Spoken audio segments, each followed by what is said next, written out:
Sebentar lagi akan kita menghadapi bulan Isra Mi'raj, ya. Jadi bulannya di mana itu perintah sholat. Salah satu cerita Isra Mi'raj, saya itu suka membaca, ikuti kajian tentang Isra Mi'raj. Di situ selalu ada cerita tentang Isra Mi'raj. Baginda Rasulullah diajak malaikat Jibril berkeliling di surga, ketemu seseorang yang hanya kelihatan kakinya. Ini hanya salah satu cerita, banyak sekali cerita. Cuma untuk membuka-buka kembali cerita itu harus buka kitab ini itu. Jadi perlu waktu, akhirnya kadang yang saya ingat aja. Terlihat kakinya sekadasen, Pak, kadasen nono panune. Di situ ada.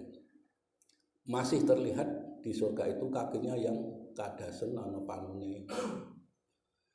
Setelah uluk salam, sebelum uluk salam, baginda Rasulullah bertanya kepada Nabi Ibrahim, kepada malaikat Jibril, ya Jibril, ini siapakah penghuni surga? Ini Uwais Al-Qarni.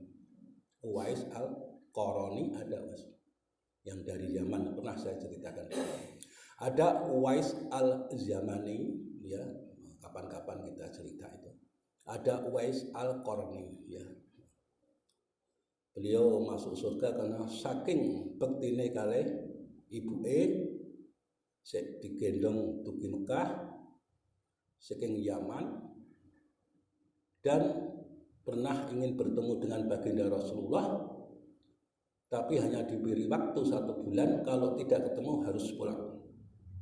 Maka dia memilih tidak berjumpa dengan Rasulullah, yang penting 1 bulan itu sesuai janji dari ibunya kembali lagi ke rumah, walaupun kalau beliau mau menunggu paginya sudah ketemu dari perang, pulang dari perang, cuma pesan sama Siti Aisyah radhiyallahu anha. Itulah Uwais Al-Qarni karena bektine kalih dia sepuh. Di cerita Uwais Al-Qarni saat di Mekah itulah beliau berdoa, ya Allah, berikanlah rahmat kepada ibuku. Doanya Uwais Al-Qarni tidak mendoakan dirinya, tapi mendoakan ibunya.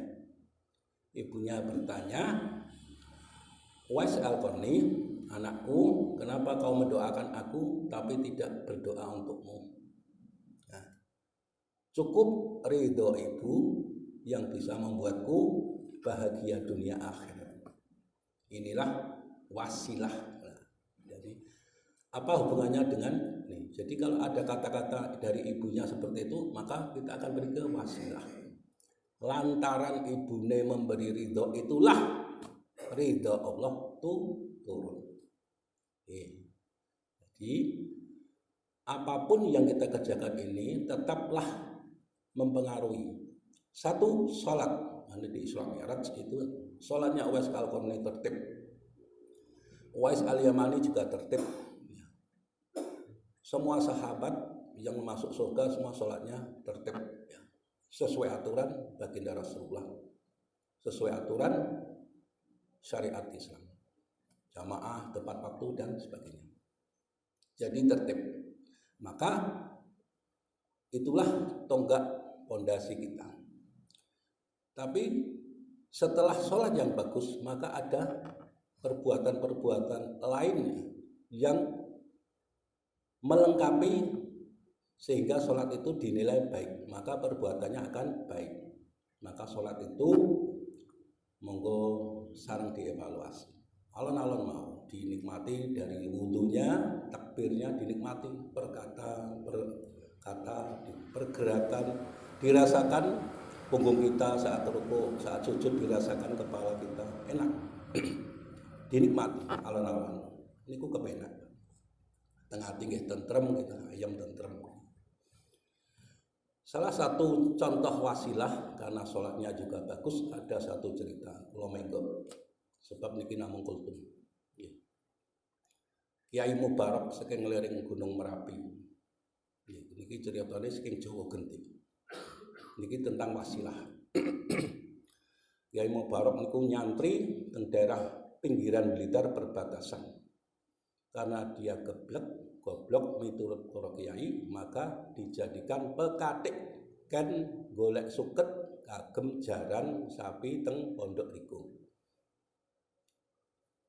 Temen tetep tekun sinaosa ora tau ngaji kitab laksana sanesipun akhirnya tetep dilakoni.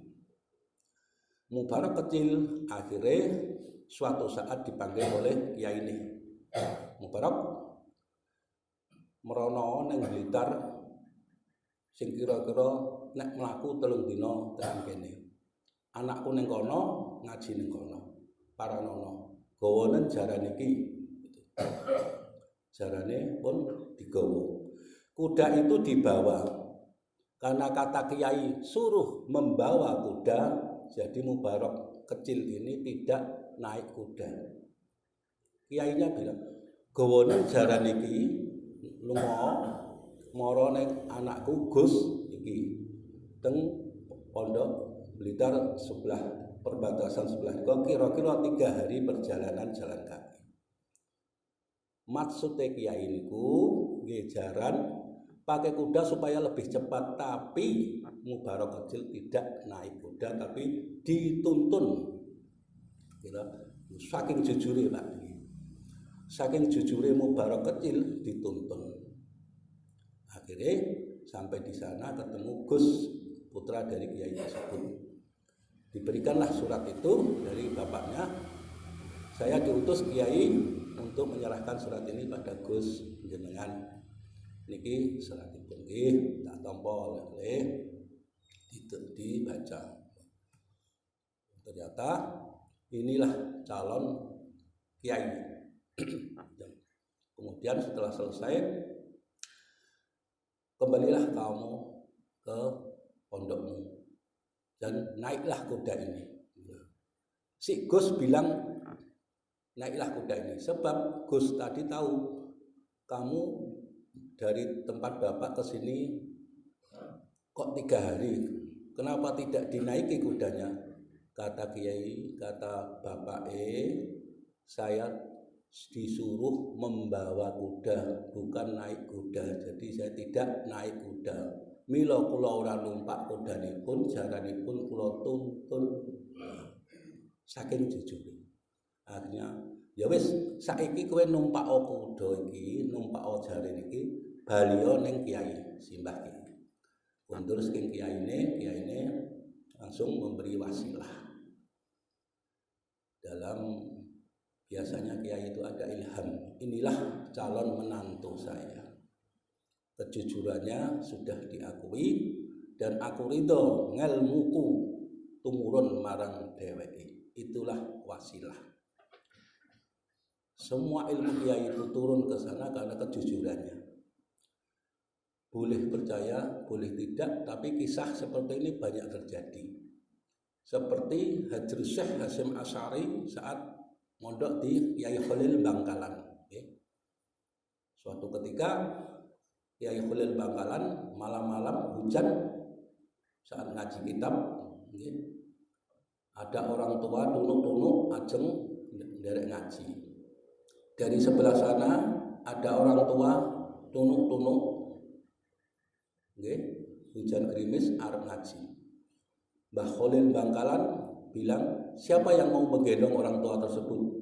Mbah Hasyim Asy'ari ngacung, kula Mbah Kyai. Maka Mbah Hasyim Asy'ari langsung gendong.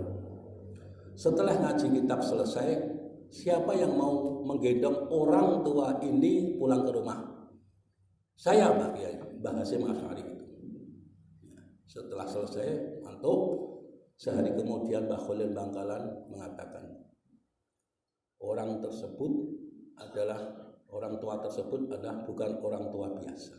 Dan yang menggendong salah satu murid saya, ilmu saya atas ridha Allah tak turun ke kabeh aku kagem Hasyim Asy'ari. Kira Hadr Syekh Hasyim Asy'ari disebut Hadr Syekh. Tidak Syekh saja tapi Hadr Syekh karena hafal kitab 6 kitab hadis.